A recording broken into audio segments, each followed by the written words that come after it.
Assalamualaikum warahmatullahi wabarakatuh dan salam sejahtera. Apa khabar anda semua? Setiap kali apabila saya berada di pentas ini atau di mana-mana pentas, hati saya akan berdebar-debar. Hati saya akan gemuruh dan saya kadang-kadang rasa takut. Apakah saya takut dengan tuan-tuan yang berada di bawah ini? No. Saya takut sekiranya setiap patah perkataan saya, setiap ayat yang saya lontarkan pada tuan-tuan dan puan-puan, setiap ungkapan saya tidak membantu anda untuk menaikkan semangat. Itu yang saya takut. Jadi ada 5 rahsia yang untuk saya berkongsi dengan tuan-tuan dan puan-puan. 5 rahsia untuk mencapai pendapatan besar, kekal dan mencipta nama. Sekiranya anda mempraktikkan 5 aspek ini, saya yakin dan saya percaya anda pasti tergolong dalam golongan orang yang berjaya dalam SND. Yang pertama, membina rangkaian yang sedalam-dalam. Maksudnya, kalau boleh, tuan-tuan mesti tekad dalam hati tuan-tuan, boleh supaya setiap line, setiap kaki, kalau boleh peringkat akhir, 1 line 1 juta. Jadi bermakna 5 line 5 juta. Apakah perkara ini sukar? Tuan-tuan dan puan-puan, diamond kita sudah melakukan. Okey? Jadi tuan-tuan dan puan-puan, sistem kita sekarang ini ialah 5-3-2. Biasa, sistem yang diamalkan biasa, diperkenalkan di kalangan rakan-rakan. Kita ambil 3T dulu. Konsep dia apa? 3T. Tanam, tinggal, tuai. Dan satu lagi, 4D. Duduk, diam, dapat duit. Okey, tuan-tuan dan puan-puan, untuk merealisasikan impian ini, kita kena buat home party. Sebenarnya home party ini serampang banyak mata. Bukan serampang 2 mata, serampang banyak mata. Okey? Jadi, dalam home party biasanya ada orang nak makan. Ada orang tak nak makan. Kalau ada orang nak makan, very good. Kalau sekiranya dalam home party itu ada orang yang nak berniaga, very very good. Ada dalam home party itu, kalau ramai-ramai yang tu suka dekat penceramah dia, very very good. Jadi dalam home party biasanya kita nak mengajar downline kita untuk menjadi penceramah. Ingatlah tuan-tuan datang ke sini belajar bukan sekadar untuk mendapatkan ilmu. Datang ke sini belajar supaya anda balik nanti mampu untuk mengajar. Faham? Belajar untuk mengajar. Melatih pemimpin-pemimpin baru untuk ke depan nanti. Okey? Dan biasanya penekanan dalam home party, saya akan menekankan mengatakan produk itu produk ajaib. Yang kedua, testimoni yang saya paparkan, doktor WHO mengatakan penyakit-penyakit yang dipertontonkan biasanya tidak ada obat. Dan apabila menggunakan produk SND, dunia perubatan terkejut. Satu kejutan kepada pakar-pakar perubatan pada hari ini. Rangkaian, kita tengok rangkaian ini. Jadi kita tengok, sekiranya kita buat 40, maka inilah. Biasanya di sinilah kegagalan wakil-wakil kita dan pemimpin-pemimpin kita untuk meraih pendapatan. Kita tak pandai buat strategi. Itu yang kita gagal.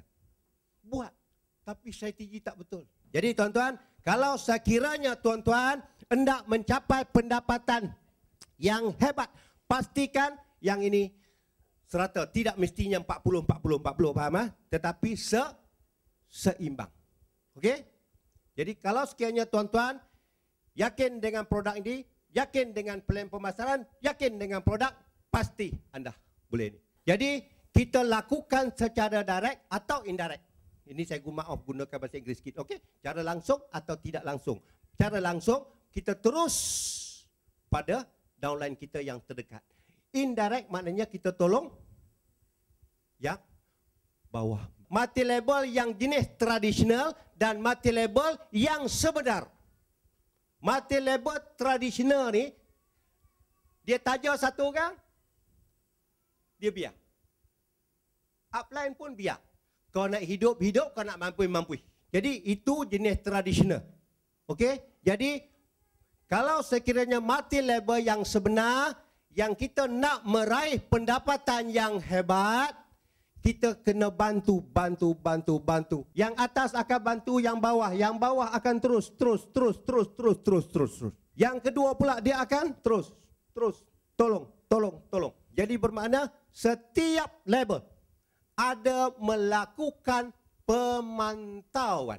Saya bercakap ini berdasarkan pengalaman saya dan halangan dan rentangan yang berlaku dalam kumpulan saya dan kumpulan-kumpulan sepupu-sepupu saya. Dan satu lagi, jangan lupa budaya terima kasih. Di sini ingin saya merakamkan jutaan terima kasih pada upline-upline saya. Jadi bermakna kita kena wujudkan ada budaya terima kasih. Dan begitu juga saya mengucapkan ribuan terima kasih pada syarikat SND. Dan seterusnya saya juga, kita juga merakamkan terima kasih pada sideline. Kalau sekiranya sideline pun ada masalah, kita pun ada masalah. Dulu memang saya tak sayang syarikat SND. Peringkat awal memang saya tak sayang. Tapi apabila saya melihat penceramah Dr. Rafi, Daji Yaakob, Eswalau dan sebagainya, dan upline-upline saya bertungkus lumus, beria-ia nak membantu menjayakan kita. Tak nak ke? Jadi bermakna ekoran daripada itu timbul semangat rasa sayang. Okey, tuan-tuan dan puan-puan. Okey, jadi jangan kurangkan komplain, kurangkan itu, kurangkan ini. Satu lagi, kalau kita sayangkan downline kita, sayangkan rangkaian kita, lakukan sebagaimana orang lain. Okey, sekiranya anda bantu rangkaian anda, sudah pasti anda membantu diri anda. Okey, dan satu lagi, kalau sekiranya anda sudah berjaya dan sekiranya 80% daripada rangkaian kita, sayang kita, hormat dengan kita, pasti. Sebab mati lebar satu ikatan. Kan macam rantai. Putus, selesai. Dan untuk mencapai pendapatan yang lebih tinggi, jadi kita letakkan, matlamat. Jadi bermakna matlamat kita ialah untuk melahirkan pemimpin yang berjaya. Sebagai seorang individu, ada pertambahan dia, ada pertambahan adalah kejayaan. Sebelum tu, apa takrifan pemimpin? Pemimpin, ingatlah, ialah orang yang boleh memimpin. Dan dalam masa sama, boleh dipimpin. Ingat, Dan apa yang ditakrifkan sebagai seorang pemimpin yang berjaya? Seorang pemimpin yang berjaya ialah dapat melahirkan pemimpin bawahan dia, orang yang berjaya. Sekiranya anda seorang-seorang berjaya, anda bukanlah seorang pemimpin yang berjaya. Sehingga anda berjaya melahirkan orang-orang lain yang berjaya. Barulah anda diiktiraf sebagai seorang yang berjaya. Kita tengok pemimpin kelas 3. Okey? Kelas 3 boleh telefon, boleh datang mesyuarat, boleh bawa orang. Itu boleh dah dikategorikan sebagai pemimpin kelas 3. Ingat, jadi tuan-tuan dan puan-puan, kalau tuan-tuan nak telefon rangkaian anda, gunakan kekuatan telefon, kekuatan anda berhujah untuk menarik perancangan. Kita buat perancangan untuk orang bawah kita yang direct dan dekat. Okey? Pemimpin kelas 3 maknanya buat perancangan untuk menyeluruh. Okey? Maknanya rangkaian-rangkaian yang bawah. Dan biasanya pemimpin kelas 1 ini mereka tidak goyang. Kita boleh tengok, kalau sekiranya pemimpin kelas 1 ini, kalau dia sudah sampai ke tahap nombor 1, dia tidak goyang. Yang goyang 2 dan 3. Pemimpin bawahan biasanya akan memberitahu orang, hari ini nak makan apa. Pemimpin peringkat pertengahan sedikit, hari ini nak makan dengan siap. Pemimpin peringkat tinggi, hari ini mau makan siapa. Tetapi pemimpin desa ini lain. Okey, dia akan menjayakan rangkaian dia untuk menjadi seorang. Jadi tuan-tuan dan puan-puan, ingat, kalau tuan-tuan menangis kerana takut, tuan-tuan menangis kerana lapar, tuan-tuan menangis kerana sedih, tetapi tuan-tuan menangislah di atas pentas ini, tuan-tuan dan puan-puan. Menangis di atas pentas ini, menangis kerana anda merupakan seorang yang berjaya. Menangis sepuas-puas di atas pentas ini. Tidak ada seorang pun akan mengatakan anda bertindak bodoh. Menangis sepuas hati, menangis di atas pentas ini, mengatakan bahawa selama saya bekerja, selama saya berusaha di pentas ini, saya telah menempah kejayaan dan saya telah menghidupkan ramai rangkaian saya yang berjaya. Menangis di atas pentas ini. Untuk berada di sini, untuk berada di pentas ini, untuk berada di luar gambar sana, gambar-gambar anda sana, terletak di tangan anda semua. Untuk menempa nama sebagai salah seorang jutawan taliban dalam SD. Assalamualaikum warahmatullahi wabarakatuh.